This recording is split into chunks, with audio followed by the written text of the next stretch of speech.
Hello students, मैं ब्रवसन शुक्ला एक बार फिर से आप लोगों का स्वागत करता हूं आपके अपने यूट्यूब चैनल मैथ्स विद ब्रवसन शुक्ला में। तो स्टूडेंट्स, आज हम लोग यूपीएसआई के प्रीवियस ईयर के क्वेश्चंस को पढ़ेंगे। तो आज मैं नए क्वेश्चंस आप लोगों के लिए लेके आया हूं। ठीक है, तो सबसे पहला क्वेश्चन आपके सामने ये है। तो इस क्वेश्चन को करिए आप लोग। इसके लिए मैं आपको 1 मिनट का समय दे रहा हूँ। हर क्वेश्चन में 1 मिनट का समय आपको दूंगा मैं। चलिए कीजिए, समय स्टार्ट हो गया है आप लोगों का। इसके अनुसार आपको करना है। उसके बाद में फिर मैं आपको बताऊंगा इस क्वेश्चन को कि कैसे किया जाएगा, क्या करना है क्या नहीं करना है। ये सारी चीज़ें आपको यहाँ पे बताए जाएंगे। पूरे क्वेश्चंस आपको बताए जाएंगे धीरे धीरे करके। तो स्टूडेंट्स, जल्दी जल्दी कीजिए इसको, बहुत जल्दी कीजिए। जितना जल्दी हो सकता है उतना जल्दी आंसर लगाइए सभी। जल्दी जल्दी एकदम। 1 मिनट का टाइमर है, 25 सेकंड रह गए हैं। लगाइए, बहुत बढ़िया। 15 सेकंड रह गए हैं आपके लिए। 15 सेकंड, केवल 15 सेकंड। 12, 10, 9, 8, 7, 6, 5, 4, 3, 2, 1, स्टॉप। चलिए ठीक है, आ गया नहीं आया ये बहुत अच्छा है, जो भी रहा हो। तो सबसे पहले हम लोग यहाँ पे क्वेश्चंस के बारे में पढ़ते हैं। तो सबसे पहले देखिए, ये जो क्वेश्चन है ये आपसे क्या कहना चाहता है। क्वेश्चन कहना चाहता है आप लोगों से यहाँ पे,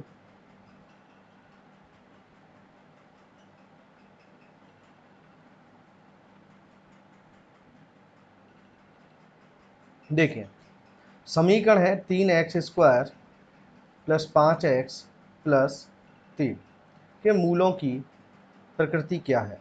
सबसे पहली बात तो आपको ये याद रखना है कि मूलों की प्रकृति का एक अलग सिद्धांत रहता है। ठीक है, इसके अनुसार सबसे पहले हम लोग यहाँ पे इसको कंपैरिजन करेंगे। ax² plus bx plus 3 c बराबर 0 से। कंपैरिजन करने के लिए यहाँ पे नीचे लिख देता हूँ मैं, x² प्लस 5x प्लस 3 बराबर 0। ठीक है, ये हमने यहाँ पे इसका लिख दिया है। अब देखिए इसके अनुसार a बराबर आ गया 3, b बराबर आ गया है 5 और c बराबर आ गया है यहाँ पे 3। अब हम लोगों को निकालना है इसका मान। क्या निकालना है? b² minus 4ac। तो b² माइनस 4ac के लिए पहले b की जगह पे रखेंगे 5 का स्क्वायर माइनस 4, a की जगह पे रखेंगे 3 गुणा c की जगह पे रखेंगे 3, अंडर रूट में डाल देंगे इसको। ठीक है बेटा, अब देखिए ध्यान से, इसमें 25 माइनस 9 चौका 36, इसका मान जो निकल के आया वो निकल के आ रहा है आपका माइनस का 11। और हमेशा एक चीज़ याद रखनी है आपको कि जब यहाँ पे b² माइनस 4ac का मान 0 से कम आता है, 0 से कम आता है, तो मूल हमेशा क्या रहेंगे? काल्पनिक। तो मूल हमेशा क्या रहेंगे? काल्पनिक रहेंगे। क्लियर है ना? कैसे रहेंगे मूल? काल्पनिक रहेंगे। तो इसका आंसर क्या आ गया? काल्पनिक। क्लियर? समझ में आ गया बेटा सबके? कोई दिक्कत तो नहीं है? चलिए नेक्स्ट क्वेश्चन देता हूँ। नेक्स्ट क्वेश्चन के बाद में फिर मैं आप लोगों को फिर 1 मिनट का टाइम दूंगा। तो उस 1 मिनट के टाइम में मैं आपको बताता चलूँगा। टाइमर जैसे ही लास्ट के 10 सेकंड में मैं टाइमर बोलूँगा, ठीक है? और कोशिश करो 1 मिनट में करने की। चलिए इस क्वेश्चन को स्टार्ट किया, टाइमर स्टार्ट हो गया है। सभी लोग करिए जल्दी जल्दी।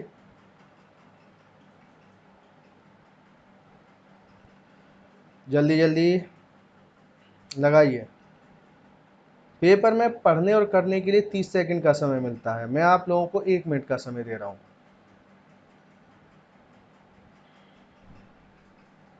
अगर आप ध्यान से करेंगे तो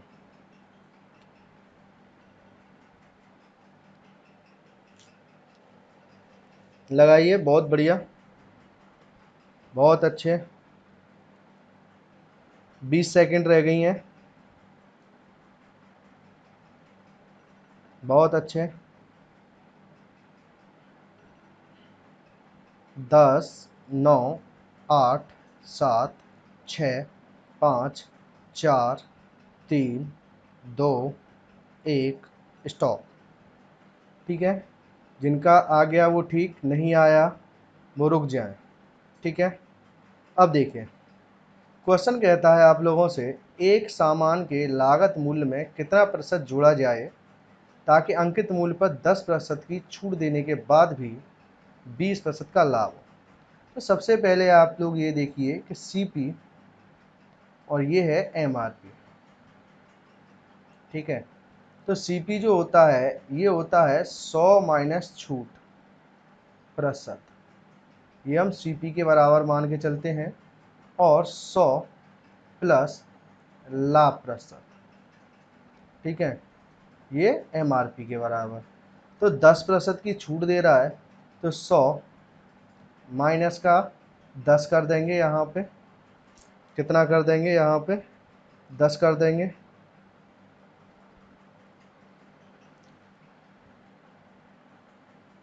ये वाला क्या हो जाएगा, 100 20% का लाभ है तो 20 कर देंगे, मतलब ये 90 हो गया, ये 120 हो गया। अब देखिए सीपी है 90, एमआरपी है 120, कितना एक्स्ट्रा गया है, 30 गया एक्स्ट्रा। कितने से गया, 90 से गया, गुना 100, ये परसेंटेज निकालने के लिए, ये 3, 100/3 बराबर क्या हो गया, 33 सही 1/3%। ठीक है बेटा, ये आप लोगों का आंसर हो जाएगा 33 सही 1/3%। समझ में आ गया होगा, कोई दिक्कत तो नहीं है किसी को बेटा, क्लियर। चलिए next question, timer start. Timer start हो चुका है सभी लोग, 1 मिनट का टाइमर स्टार्ट हो चुका है।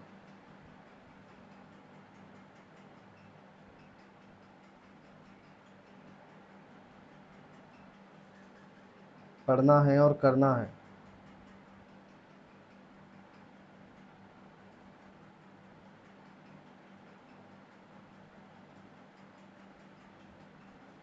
तीस सेकंड रह गए हैं, अब लगाइए, बहुत अच्छे,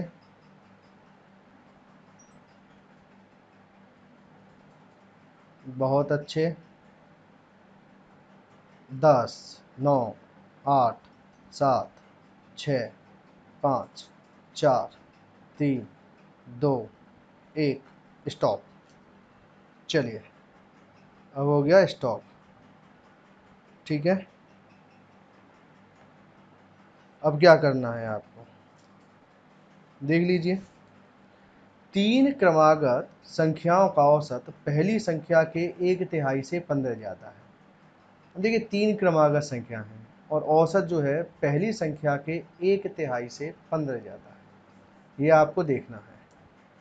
तो सबसे बड़ी संख्या क्या है, तो देखिए मैं क्या करता हूँ, 3 संख्या मान लेता हूँ, एक तो मानता हूँ x-1, एक मान लेता हूँ x, और एक मान लेता हूँ x+1। क्रमागत संख्या है, मतलब एक का अंतर है। अब ये जो कहना चाहता है, क्या कहता है, जो औसत है, ये औसत, क्योंकि क्रमागत संख्याओं का औसत बीच वाला होता है ना, तो औसत क्या हो गया, बीच वाला, x-1 प्लस x+1/2 करेंगे तो औसत आएगा x। ठीक है, तो ये क्या है, पहली संख्या के 1/3, पहली संख्या x-1 के 1/3 से 15 ज़्यादा है। ठीक है, अब देखिए ध्यान से, इस वाले केस में इसका इधर करेंगे 3x बराबर x माइनस 1 प्लस 45, x को इधर लाऊंगा 2x बराबर x माइनस 1 का ये जो है क्या है -1 और ये 44 हो गया। ठीक है, ध्यान से देख लेना, यहाँ पे 44 हो गया। अब x बराबर क्या हो जाएगा, x बराबर हो जाएगा 22। ठीक है बेटा, x बराबर कितना हो गया, ये 22 हो गया। या तो आप ऐसे कर लीजिए या फिर आप ऐसे देखिए, इसमें x बराबर तो हो गया 22। ठीक है, आंसर पूछा है बड़ी संख्या क्या है, तो आंसर ये नहीं है, आपका आंसर ये नहीं होगा। ठीक है, आंसर के लिए आपको क्या करना है, देखिए x बड़ी संख्या x प्लस 1, बड़ी संख्या कौन सी है, x प्लस 1 बराबर 22 प्लस 1 बराबर आ जाएगा 23। तो आपका आंसर हो जाएगा 23। ठीक है, एक तो तरीका ये बनता है, एक तरीका आप ऐसे कर सकते हो अगर करना चाहो यहाँ, तो वो फिर थोड़ा सा वैसा तरीका है। कैसे, जैसे ये है बड़ी संख्या के हिसाब से, तो 22 सबसे बड़ी है, तो 21 और 20, ऐसे ही ऑप्शन में 21 अगर सबसे बड़ी है तो क्या कहता है 20 और 19, 23 सबसे बड़ी है तो 22 और 21, और अगर 19 को सबसे बड़ी मान लें तो 18 और 17। अब ध्यान दीजिए, सवाल बोलता है कि भाई औसत जो है पहली संख्या के 1/3, तो इसका मतलब पहली संख्या ऐसी होनी चाहिए जिसमें 3 का भाग चला जाए। क्यों भाई, इसमें 3 का भाग जा रहा है, नहीं जा रहा है, इसमें जा रहा है, नहीं जा रहा है, इसमें जा रहा है, जा रहा है, इसमें जा रहा है, नहीं जा रहा है, तो इसका मतलब बड़ी संख्या कौन सी हो गई, 23 हो गई। इस तरीके का भी आप इस्तेमाल यहाँ पे कर सकते हैं। समझ में आ गया बेटा, सब लोग ध्यान से इस चीज़ को देख लेना। ठीक है, कोई दिक्कत तो नहीं है किसी को, आ रहा है ना सबकी समझ में। चलिए तो नेक्स्ट क्वेश्चन लगाइए, टाइमर स्टार्ट हो गया इसका।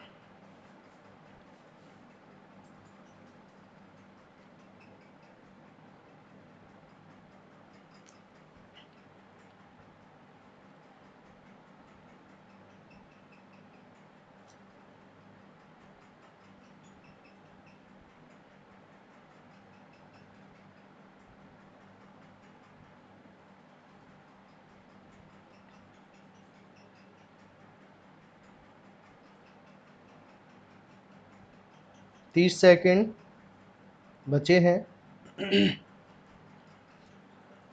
30 सेकंड बचे हैं, 20 सेकंड रह गए हैं अब।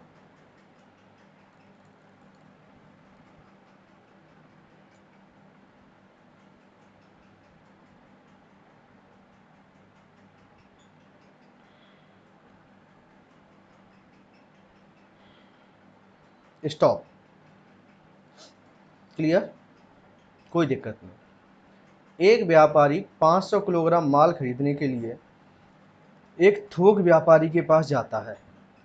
थोक व्यापारी के पास एक तराजू है जो 1 किलोग्राम के बदले 1200 ग्राम दिखाता है। ठीक है, 1 किलोग्राम के बदले 1200 ग्राम दिखाता है, ये याद रखना है आप लोगों को। फिर ये कहता है बाद में व्यापारी उसका लागत मूल्य 25% बढ़ाकर ग्राहक को 5 किलोग्राम बेच देता है, बिना यह एहसास किए कि थोक व्यापारी ने उसे धोखा दिया है। उसे पता ही नहीं है कि थोक व्यापारी ने उसे धोखा दिया है। ठीक है, फिर ये कहता है व्यापारी के शुद्ध लाभ या हानि का प्रतिशत लगभग क्या होगा। तो व्यापारी का जो शुद्ध लाभ है वो क्या होगा।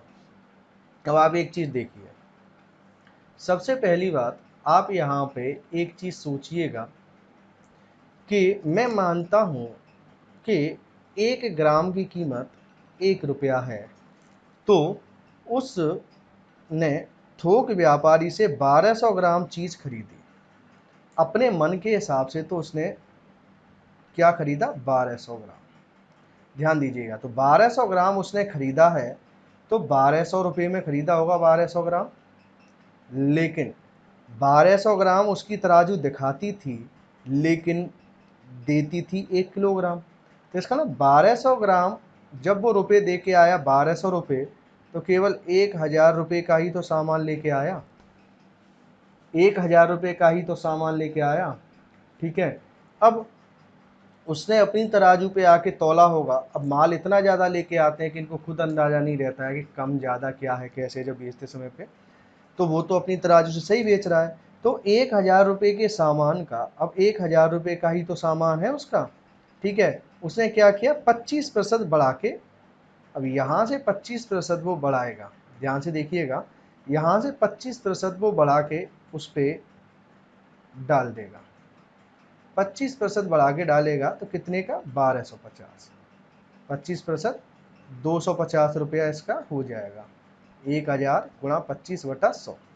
अब देखिए, गए थे उसके 1200 रुपये, उसी सामान के मिले हैं उसे 1250 रुपये, तो कितना लाभ हुआ है उसे, केवल 50 रुपये का लाभ हुआ कि नहीं हुआ, केवल कितने रुपए का लाभ हुआ, 50 रुपये का। तो बस यहीं से आप करोगे, 50 रुपये का फ़ायदा हुआ, कितने से हुआ है, 1200 रुपये से, उसके पास से तो 1200 गए थे ना, इंटू 100। तो उसका वास्तविक लाभ अगर यहाँ पे ध्यान से करेंगे, देखिए ये 25, ये आएगा 6, 6 चौका 24, 1 6 6 प्रतिशत लाभ, या तो ऐसे कर लीजिए आप, ठीक है, या फिर 4.17% ये हो जाएगा। तो कितना हो जाएगा, 4.17% लाभ। उम्मीद करता हूँ सबकी समझ में अच्छी तरह से आ गया होगा ये। ठीक है, कुछ ऐसा है नहीं इसमें क्वेश्चन में कि आप लोगों को ज़्यादा कुछ देखना पड़े यहाँ पे। चलिए तो नेक्स्ट क्वेश्चन स्टार्ट करते हैं, और उस क्वेश्चन के लिए आपको टाइमर लगाते हैं। चलिए, टाइमर स्टार्ट हो गया है, जल्दी से आप बताइएगा मुझे क्या है कैसे है। बहुत अच्छे बच्चा, बहुत बढ़िया, करिए सभी लोग।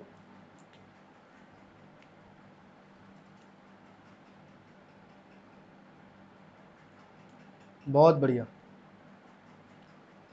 30 सेकंड रह गए हैं बेटा, 30 सेकंड रह गए हैं, ध्यान से करिए सभी लोग। 30 सेकंड रह गए हैं, 20 सेकंड, 15 सेकंड, ऐसे ही गुजरता है टाइम। 10 9 8 7 6 5 4 3 2 1, stop, clear. अब देखिए यहाँ पे सवाल कहता है, एक समकोण त्रिभुज जिसकी पार्श्व पृष्ठ का क्षेत्रफल 143 वर्ग सेंटीमीटर है और तल की परिधि है 13 सेंटीमीटर, तो उसकी ऊंचाई क्या होगी। ठीक है, ये इसने पूछा है कि उसकी ऊंचाई क्या होगी। तो सबसे पहली बात तो आप ये देखिए कि ये प्रिज्म होता क्या है। प्रिज्म समकोण त्रिभुज का एक प्रिज्म है, सॉरी, ये यहाँ पे समकोण त्रिभुज का एक प्रिज्म है। ठीक है, तो ये आप लोग देख लीजिएगा, थोड़ा सा गलती हो गई है, यहाँ पे एक प्रिज्म है, समकोण त्रिभुज का एक प्रिज्म है। ठीक है, तो इस प्रिज्म का अगर हम करेंगे तो प्रिज्म होता क्या है, देखिए जैसे ये समकोण त्रिभुज है, यहाँ पे हमने कर लिया, ये एक तरह से कैसे बनाऊँ अब इसको, ये कर दीजिए, समकोण त्रिभुज है ये। ठीक है, अब प्रिज्म जब आप बनाओगे यहाँ से, तो प्रिज्म में क्या होगा कि इसी को या तो ऐसे डाल दीजिए, बिल्कुल एकदम सटीक, जितना इधर है उतना ही इधर करके। ठीक है, तो यहाँ से ये मिला दो, ये भी समकोण त्रिभुज का एक प्रिज्म बनके तैयार हो गया। ठीक है, तो ये समकोण त्रिभुज है, समकोण त्रिभुज का प्रिज्म है।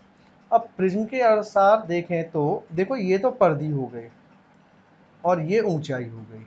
तो हमेशा याद रखना है आप लोगों को, पार्श्व सतह मतलब लेटरल, पार्श्व सतह का क्षेत्रफल बराबर दे रखा है 143। ठीक है, अब ये क्या होता है, परिधि गुणा ऊंचाई। याद रखिएगा ये क्या होता है इसका, परिधि गुणा ऊंचाई बराबर 143। तो परिधि कितनी है इसकी, परिधि कितनी दे रखी है 13 सेंटीमीटर,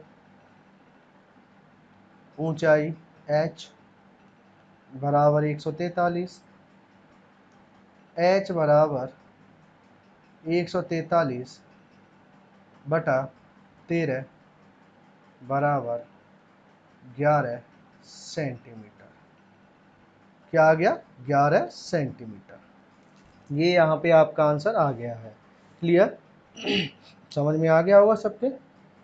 ठीक है, पार्श्व सतह का मतलब देखिए ये तो आधार है। जैसे अगर मान लो ऐसे खड़ा हुआ है ना त्रिभुज, इसको ऐसे समझ सकते हो आप, ये इस तरीके से खड़ा हुआ त्रिभुज है। ठीक है, ये तो ये भी ऐसे ही लगा दो, यहाँ से ये हल्का सा ऐसे लगाओ। ठीक है, अब सही लग रहा है ये। तो यहाँ से ये है, तो इसकी पार्श्व सतह का मतलब ये वाली सतह है। ये ऊपर और नीचे वाले तो आधार हो जाएंगे, और पार्श्व सतह का मतलब ये लेटरल ऊंचाई। ठीक है, लेटरल हाइट, साइड वाली जो हाइट है, इसके चारों तरफ का एरिया। ठीक है, वो पार्श्व सतह के अंतर्गत आ जाएगा एक्स का। ठीक है, चलिए नेक्स्ट क्वेश्चन लगाइए। टाइमर स्टार्ट हो जाएगा आपका, स्टार्ट हो गया, जल्दी जल्दी कीजिए, बहुत बढ़िया।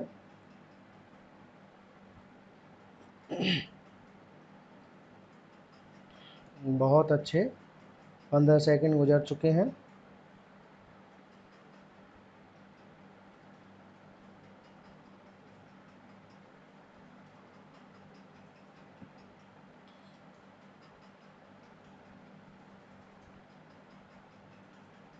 तीस सेकंड,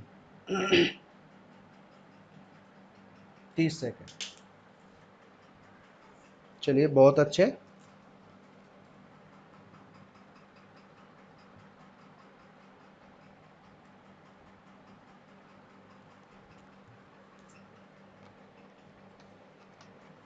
पाँच, चार, तीन, दो, एक, स्टॉप। चलिए, अब जैसे 312 रुपये की राशि 100 छात्रों के एक समूह में इस प्रकार बांटी जानी है कि प्रत्येक लड़कियों को 3.60 और प्रत्येक लड़की को 2.40 रुपये प्राप्त हुए, तो लड़कियों की संख्या। इसको एलिगेशन के थ्रू कर सकते हैं। यहाँ पे लगाइए लड़के, यहाँ पे लगा दीजिए लड़कियाँ। ठीक है, तो लड़कों का क्या 3.60, लड़कियों का 2.40। अब सबको मिला के यहाँ देखेंगे आप तो 3.12 आ जाएगा। कैसे आएगा, जैसे 312/100, तो प्रत्येक को कितना मिलेगा 3.12। इन दोनों का अंतर लगाइए, कितना आएगा 0.48। ठीक है, इन दोनों का अंतर लगाइए, ये कितना रहेगा 0.72। देखिए 60 और 12, 0.72, दशमलव से दशमलव गया, 12 से 24 से ये 3 बार, 24 से ये 2 बार, 3:2। टोटल कितनी संख्या हो गई 5। और छात्र कितने हैं 100, तो 100 बनाने के लिए गुणा 20 करेंगे, तो ये 100 इधर भी देखिए गुणा 20 और गुणा 20, तो लड़कियों की संख्या पूछी है, लड़कियां इधर हैं, तो यहाँ पे देखिए गुणा 20 कीजिए, केवल कितना आ जाएगा 40। लड़कियों की संख्या कितनी आ जाएगी 40 आ जाएगी, तो आपका आंसर क्या हो जाएगा यहाँ पे 40। क्लियर, समझ में आ गया बेटा सबके। चलिए बहुत बढ़िया, चलिए ये क्वेश्चन कीजिए। टाइमर स्टार्ट हो गया है आपका, जल्दी से।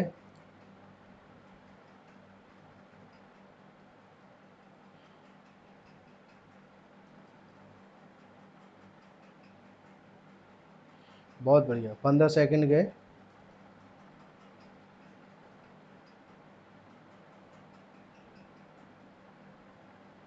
लगाइए जल्दी जल्दी।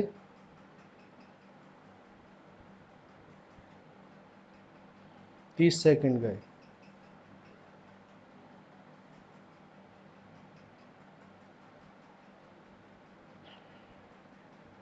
पंद्रह रह गए। 10, 9, 8, 7, 6, 5, 4, 3, 2, 1, शून्य, स्टॉप। ठीक है, अब देखिए ध्यान से। एक दूध वाला 20% का लाभ कमाना चाहता है और वह दूध की मात्रा में 10% पानी मिलाता है, तो उसका लाभ प्रतिशत क्या है? अब देखिए, सबसे बड़ी बात इसको आप ऐसे समझिए कि 20% लाभ कमाता है या 20% लाभ पर बेचता है या क्रय मूल्य से 20% अधिक मूल्य पर बेचता है। आपको इस तरीके से समझना पड़ेगा इसको। तो मतलब 100 रुपये की चीज उसको 10% पानी जब मिला देगा तो अब 110 की हो जाएगी कि नहीं हो जाएगी? वो भाई 1 ग्राम अगर 1 रुपये का, तो 100 ग्राम, 100 का 10% और 10 ग्राम मिलाएगा तो 110 का। अब इसको भी बेच रहा है वो कितने में? 20% के लाभ में। इसका मतलब 22 रुपये एक्स्ट्रा में बेच रहा है। 22 रुपये एक्स्ट्रा का मतलब 132 रुपये में बिक गया ये। और 100 रुपये की वस्तु के 132 रुपये अगर वो ले रहा है तो कितने का फ़ायदा है? 32 रुपये का। और 100 पर 32 रुपये का मतलब है 32% का लाभ।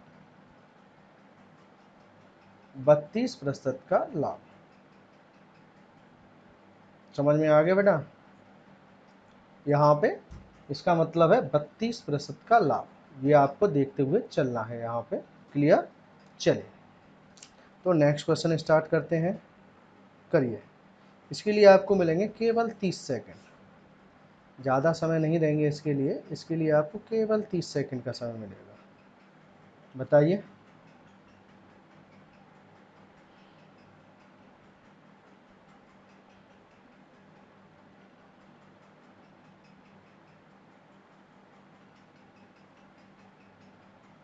पाँच, चार, 3, 2, 1, स्टॉप।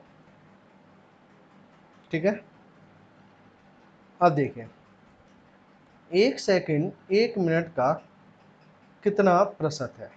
1 सेकंड 1 मिनट का कितना प्रतिशत है? 1 मिनट में 60 सेकंड है। 0 से 0 गया। ये कितना आ जाएगा यहाँ पे? अगर आप ध्यान से देखेंगे तो कितना प्रतिशत है इसके आधार पे। ठीक है, ये कितना आ जाएगा? ये आ जाए आप लोगों का 3। ये कितना आ जाएगा? ये आ जाएगा आपका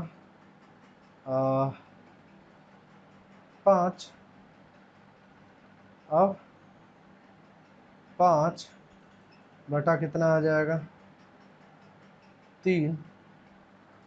तो ये हो जाएगा आप लोगों का 1.66, 1.66%। ठीक है, तो इसका जो आंसर रहेगा वो रहेगा 1.66%। तो हिसाब से तो आंसर यही है इसका। 1 सेकंड 1 मिनट का कितना प्रतिशत है, तो आप इसका आंसर तो यही लगाएंगे। लेकिन हो सकता है यहाँ पे ये टाइपिंग मिस्टेक हो गई हो या कुछ रीजन है जिसकी वजह से। ठीक है, क्योंकि 1 सेकंड जो है वो 1 मिनट का तो इतना ही प्रतिशत बनेगा। कितना? 1.66 जो आपको यहाँ पे दिख रहा है। हाँ, अगर आप ये कहना चाहो कि भाई अगर आप इसी को इस तरीके से करते कि 1 सेकंड 1 मिनट का कितना भाग है, अगर यहाँ पे सेकंड की जगह पे ये हो जाता भाग है, तो आप क्या करते? 1/60 करते। और 1/60 करते तो यहाँ पे आप लोग सीधा इसको जब करते तो कैसे करते? देखिए इधर 1/6 गुणा 10 करते 6, तो 0.6 एकम 6, 6 छके 36। ठीक है, फिर इसके बाद फिर 6 छके 36 चलता ही रहता है ये, बटा 10। तब आप यहाँ पे आंसर निकालते 0.01666। अगर ये पूछता भाग है, प्रतिशत की जगह पे अगर पूछता आपसे कि कितना भाग है, तो आपका आंसर ये होता। लेकिन इसने पूछा है कि कितना प्रतिशत है, तो प्रतिशत के लिए आंसर आपका ये आएगा। ठीक है, कभी कभी क्वेश्चन में मिस्टेक हो जाती है, कोई दिक्कत वाली बात नहीं है। तो आप निश्चिंत रहिए, इस चीज़ के लिए गलत नहीं बताया जाएगा आप लोगों को। ठीक है, चलिए तो नेक्स्ट क्वेश्चन की तरफ चलते हैं। इस क्वेश्चन को बताइए जल्दी से, टाइमर स्टार्ट हो चुका है।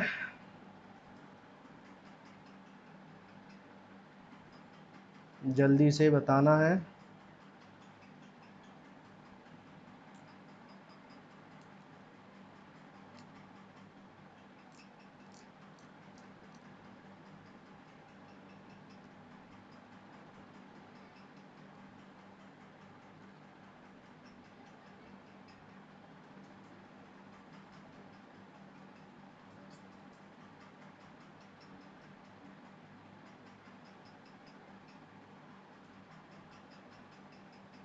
चलिए लगाइए जल्दी से, क्या है?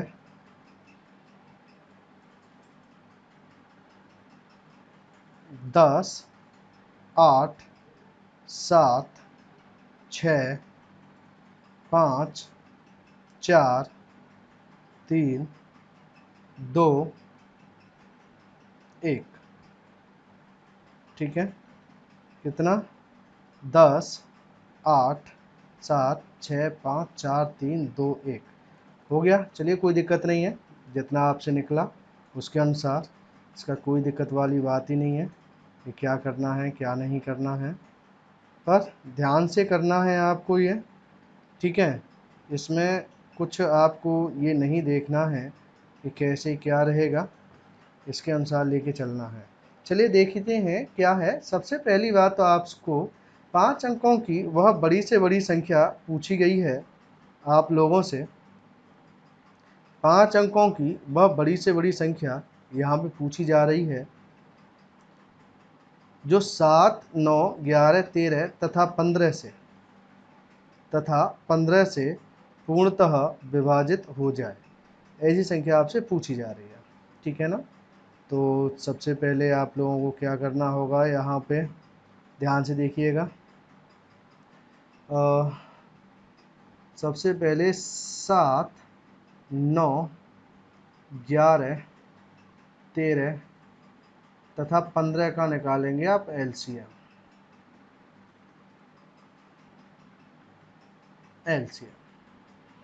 इसका जब एलसीएम की विधि से आप एलसीएम निकालेंगे तो ध्यान दीजिएगा क्या रहेगा, 7 गुणा 9 गुणा 11 गुणा 13 गुणा 5, तो ये आप लोगों के लिए आएगा 45,045। क्या आएगा? 45,045। अब आपसे कहा गया है भाई 5 अंकों की सबसे बड़ी संख्या, तो 5 अंकों की सबसे बड़ी संख्या होती है 5 बार 9 के, ये 5 अंकों की सबसे बड़ी संख्या हो गई। तो इसमें क्या करना है, आपको भाग देना है। तो कितनी बार गया? 2 बार गया पूरा पूरा, तो 90, 0, 90। देखिए नियम तो ये कहता है भाई इसको घटाइए आप, ये घटा दिया है ना।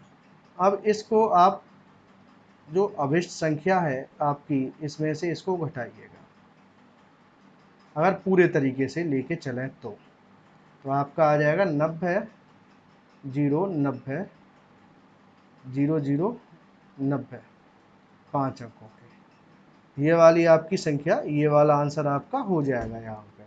ठीक है, थोड़ा सा कैलकुलेशन यहाँ पे लेंदी है, तो टाइम चाहिए ही चाहिए इसके लिए। ये क्वेश्चन इस टाइप का है कि इसमें टाइम चाहिए ही चाहिए आप लोगों के लिए। ठीक है, तो ये याद रखना है, कोई दिक्कत वाली बात नहीं है। ठीक है, कोई क्वेश्चन टाइम ज़्यादा वाला आता है, कोई क्वेश्चन टाइम कम वाला आता है। ठीक है, तो इस तरीके से सारे क्वेश्चनों का सिस्टम बन जाता है अगर हम यहाँ पे देखते हुए चलेंगे तो। चलिए तो आगे देखते हैं, नेक्स्ट क्वेश्चन के लिए बढ़ते हैं। ये रहा आपके सामने नेक्स्ट क्वेश्चन। तो टाइमर हो गया स्टार्ट 1 मिनट का, जल्दी से आप बताइए इस क्वेश्चन का आंसर क्या होगा, लगाइए।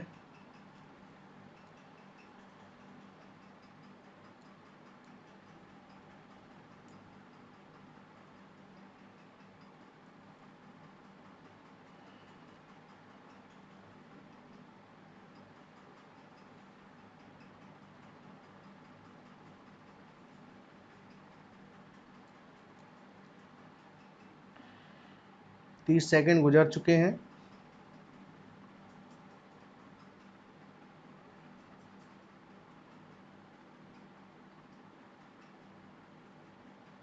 पंद्रह सेकंड रह गए हैं।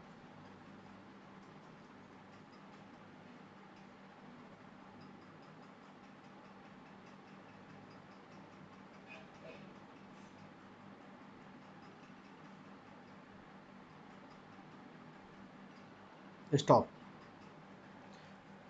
अब देखिए सवाल कहता है भाई 3 रुपये 60 पैसे प्रति किलोग्राम के कितने गेहूँ। तो 3 रुपये 60 पैसे के गेहूँ यहाँ पे और 4 रुपये 20 पैसे के कितने गेहूँ की कह रहा है ये 8 किलोग्राम गेहूँ के साथ मिलाए जाएं। 8 किलोग्राम यहाँ पे लिख रहा हूँ मैं, ध्यान से देख लेना, ठीक है। और ये कितने गेहूँ की कीमत 4 रुपये 40 पैसे प्रति किलोग्राम पे बेचकर 10% का लाभ। तो सबसे पहले आप क्या करोगे, ये 4.40 रुपये का बेचकर 10% का जो लाभ ये ले रहा है, तो यहाँ से पहले क्रय मूल्य निकालेंगे आप, क्योंकि नियम होता है क्रय मूल्य, तो फिर क्रय मूल्य ही यहाँ पे बीच में आएगा, ठीक है। तो ये हटाया यहाँ से 100 गया, 110 से 4 बार, ठीक है। तो इसका मतलब क्रय मूल्य पूरे मिक्सचर का हो जाएगा 4। इन दोनों का अंतर लेके चलेंगे 0.20। इन दोनों का अंतर अगर लेके चलेंगे तो कितना आएगा 0.40। रेशियो कितना आ गया 1:2। अगर ये 8 किलोग्राम यहाँ इस 2 के बराबर है तो 1 के बराबर कितना आ जाएगा 4 किलोग्राम। तो आंसर क्या आ गया, पहली प्रकार के गेहूं के लिए 4 किलोग्राम आपका आंसर हो जाएगा यहाँ पे, ठीक है। तो स्टूडेंट्स उम्मीद करता हूँ आज की क्लास आपकी समझ में आई होगी और मैंने एक छोटी सी कोशिश की है आप लोगों के लिए इनको क्वेश्चंस को समझाने के। तो आप लोग, अगर आप लोगों को वीडियो अच्छा लगा हो तो लाइक कीजिएगा, शेयर कीजिएगा ज़्यादा से ज़्यादा, और जो स्टूडेंट्स चैनल पे नए आए हैं वो सब्सक्राइब ज़रूर कर दीजिएगा। Thank you class. ओके।